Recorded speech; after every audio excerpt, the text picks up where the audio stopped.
CRPC کا جو ہے سلسلہ، یہ ذمہ داری ہوتی ہے پولیس کی کہ وہ جا کے انویسٹیگیشن پوری کرے. یہاں پہ یہ وہ راج کے ٹائم پہ پولیس افسران چاہتے ہیں کہ جی سب لوگ آئیں اور ان کے سامنے جھک کے بات کی جائے، تو وہ چیز جو ہے وہ آج ظاہر کی ہے ڈاکٹر بابر اعوان صاحب نے، اور میں ان کا شکر گزار ہوں. اور میں جج صاحب کا بھی ہوں جنہوں نے ڈائریکشنز دیے. یہ تو ہو گئی قانون کے حوالے سے بات. دوسری بات کہ ہر جگہ پہ پہنچنے کی بات، تو میرے پاس اڑن تشتی تو نہیں ہے، اور میں نے قومی اسمبلی کے فلور پہ بھی کہا تھا کہ دنیا کھوج لگا رہی ہے اربوں ڈالر استعمال کر کے کہ وہ خلائی مخلوق کی تخلیق کرے. ہمیں تو PTI والوں کو روزانہ خلائی مخلوق کا ٹاکرا کرنا پڑتا ہے اور وہ ویگو ڈالے میں ہمیں مل جاتے ہیں. تیسری اہم بات یہ جناب کہ جہاں تک آپ نے بات کی ہے کہ اس قانون کے حوالے سے میں سمجھتا ہوں یہ کالا قانون بننے جا رہا ہے. پاکستان کو شمالی کوریا کی طرح، یا پھر جس طرح اسٹالن کا ٹائم تھا USSR میں، سوویت یونین میں، یا پھر آپ کو فرانکو کا اسپین یا ہٹلر کا جرمنی، اس ٹائم کے جو قوانین ہیں وہ یہاں پہ نافذ کیے جا رہے ہیں. لوب لباب کے کوئی شخص، خاتون یا مرد کوئی بات کر نہ سکے، یہ اہم بات ہے. تیسری بات، اور یہ ہم لوگ اس کو اپوز کریں گے، نیشنل اسمبلی میں کریں گے، ہم لوگ صوبائی اسمبلی میں کریں گے، ہم لوگ ہر چوک میں اس کی مزاحمت کریں گے. یہ ہمارا آرٹیکل 7 کے تحت ہمارا فریڈم آف ایکسپریشن، یعنی کہ اظہار رائے کی آزادی، یہ ہمیں گارنٹی ہے 73 کے آئین کے تحت، اور اس کا ہم لوگ دفاع کریں گے. آپ اس کے ساتھ فریڈم ایکسپریشن آ جاتا ہے. اس کے ساتھ ساتھ آپ یہ دیکھیں کہ ڈیفینیشن آف اسٹیٹ جو ہے اس پہ آپ آ جائیں تو ڈیفینیشن آف اسٹیٹ بڑا کلیئر ہے. میں نے آپ کو بتایا فریڈم آف ایکسپریشن وہ ایک دوسرا آرٹیکل ہے، آرٹیکل 19 ہے، اور جہاں تک ڈیفینیشن آف اسٹیٹ ہے وہ آرٹیکل 7 ہے کہ ریاست ہوتی کیا ہے. آپ کا جو اسٹیٹ ہے یا ریاست، اس پہ آپ کا قومی اسمبلی ہے، آپ کی صوبائی اسمبلی ہے، آپ کی فیڈرل حکومت ہے، وفاق کی حکومت ہے، آپ کی صوبائی حکومتیں ہیں، آپ کی تحصیل میونسپل ایڈمنسٹریشن ہے TMA، وہ ادارے جو کہ ٹیکس یا سیس نافذ کر سکتے ہیں. آپ نے بات کی کہ دو ادارے آمنے سامنے، سیکیورٹی ادارے وہ اسٹیٹ نہیں ہے، تو ان کا آمنے سامنے ہونا آپ کے عدلیہ کے سامنے وہ جواز ہی نہیں بنتا.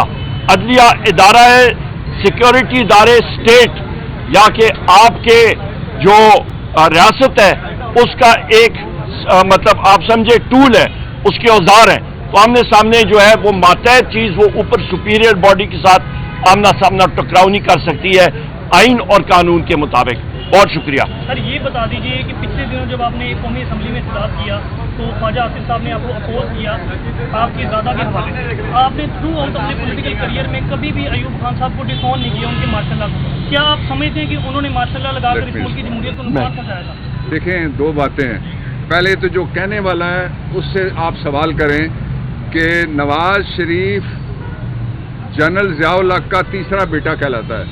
اگر پھانسیاں لگانی ہیں تو تھوڑی بڑی پھانسی گھاٹ بنے گا، اور اس کا پہلا امیدوار تو آئین توڑنے کے جرم میں شریک نواز شریف ہے. ایک سیکنڈ جی. سب سے پہلی بات یہ ہمارا معاشرے میں بہت بڑا ایک مسئلہ ہے. ابھی ڈاکٹر صاحب کے ساتھ میں بات کر رہا تھا، لوگ مطالعہ تاریخ کا نہیں کرتے، کتاب پڑھتے نہیں ہیں، مفروضے پہ بات کرتے ہیں. خواجہ آصف کو ایوب خان کے بھائی سردار بہادر خان نے انگلی پکڑ کے UBL بینک میں بھرتی کرایا تھا سفارش پہ. وہ اس لیے وہ پڑھنے لکھنے میں کمزور تھے، مطالعہ ان کا کمزور ہے، لہٰذا انہوں نے تاریخ پڑھی نہیں ہے.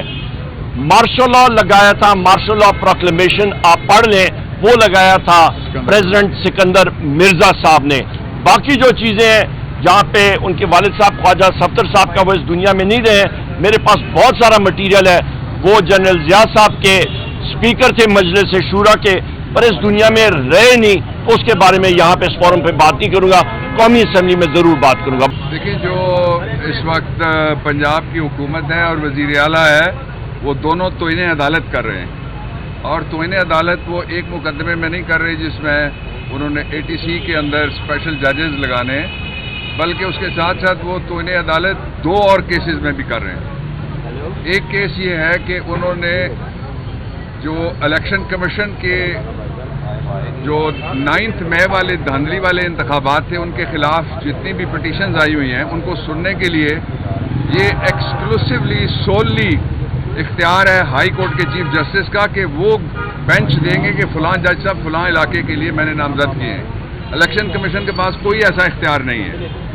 اور الیکشن کمیشن کو راضی رکھنے کے لیے جو ان کی گھریلو ایک فرنچائز بنی ہوئی ہے، یہ مریم کی ٹک ٹاک گورنمنٹ اور حکومت ٹک ٹاک پنجاب، یہ دونوں کوشش یہ کر رہے ہیں کہ کسی طریقے سے وہ کیسز نہ چلیں.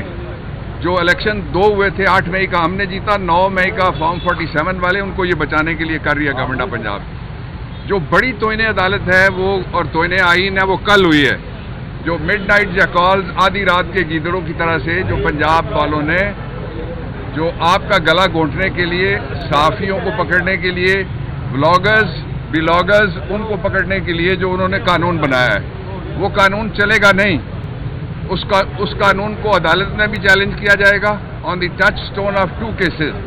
جو اس سے پہلے بھی کوشش کی گئی تو وطن پارٹی کے کیس میں سپریم کورٹ نے کہا ہوا ہے کہ جو پولیٹیکل آزادیاں ہیں اور فریڈم آف ایکسپریشن ہے جس کا آپ حصہ ہیں، میڈیا بھی حصہ ہے، بلاگرز بھی اس کا حصہ ہیں، تو اس لیے وہ قانون اڑ جائے گا. اور پورے پاکستان کے صحافیوں کے ساتھ پاکستان تحریک انصاف کھڑی ہے. میں وکلا برادری کی طرف سے کہنا چاہتا ہوں کہ جہاں جہاں بھی آپ کو ضرورت ہے ہم آپ کے ساتھ ہیں. آپ کا گلا ہم نہیں گھونٹنے دیں گے کسی کو.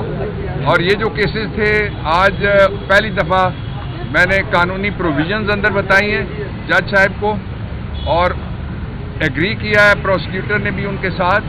یہ واحد کیس ہے کہ 1 سال گزرنے کے بعد بھی اس کیس میں لکھا ہوا ہے کہ 1 ہفتے میں چالان آ گیا. وہ شامل تفتیش کرنے سے ملزم شامل تفتیش ہونا چاہتے ہیں، لیکن جو مدعی ہے سرکار اور جو پولیس ہے وہ بھاگ رہی ہے شامل تفتیش کرنے سے.